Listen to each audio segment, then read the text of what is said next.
Hi, my name is Joe Wiktorowicz, and welcome to Allied TV. As I'm sure you already know, there's a lot at stake when moving. Your valuable possessions, memories, and the money you'll be spending all come to mind when planning that big day.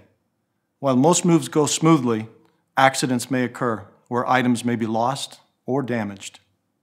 While the moving company is liable for those lost or damaged goods, there are different levels of liability applicable to your mover.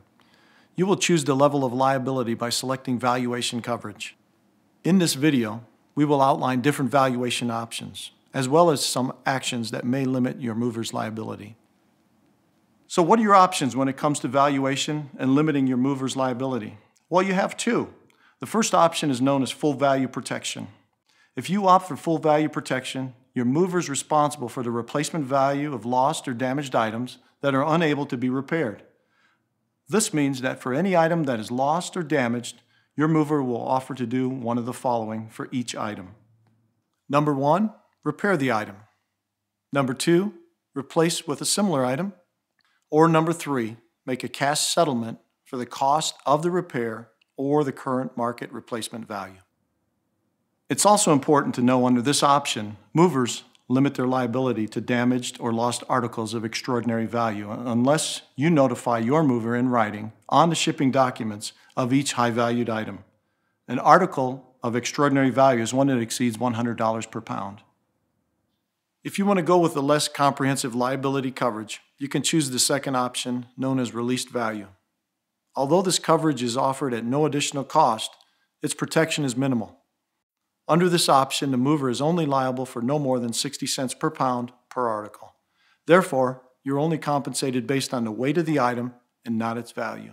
It's crucial to note that if you do not waive full value protection coverage in writing, federal regulations require your mover to provide you with full value protection, and you will be billed for the coverage.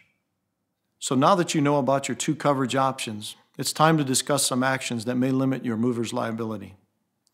Action number 1. Packing dangerous, hazardous, or perishable items without your mover's knowledge. Packing items that fall under these categories is ultimately your responsibility and not covered under any type of valuation or coverage. Be sure to check with your moving company if you're not clear on what constitutes a dangerous, hazardous, or perishable item. Action number 2, packing your own boxes. If you don't pack them correctly and your items end up broken, it will be harder to establish your claim against the mover. If you insist on packing your own boxes, make sure you do some research on how to properly pack items, especially unusually shaped and fragile items.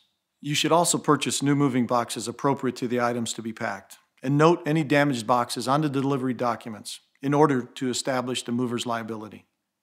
Action number 3, choosing released value coverage when your items are worth more than 60 cents a pound per article.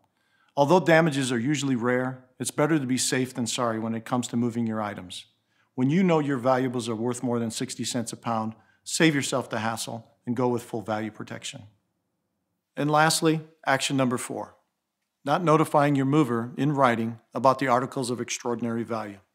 Without notifying your movers, they will have a limited responsibility when it comes to covering those particular items. If you want to be sure you receive the proper coverage, tell them in writing. Now that you know what to avoid when it comes to liability coverage and the two options that are available to you, you can make smarter decisions when it comes to protecting your possessions throughout your move. Thanks for watching. With Allied TV, I'm Joe Wiktorowicz, wishing you a safe and easy move.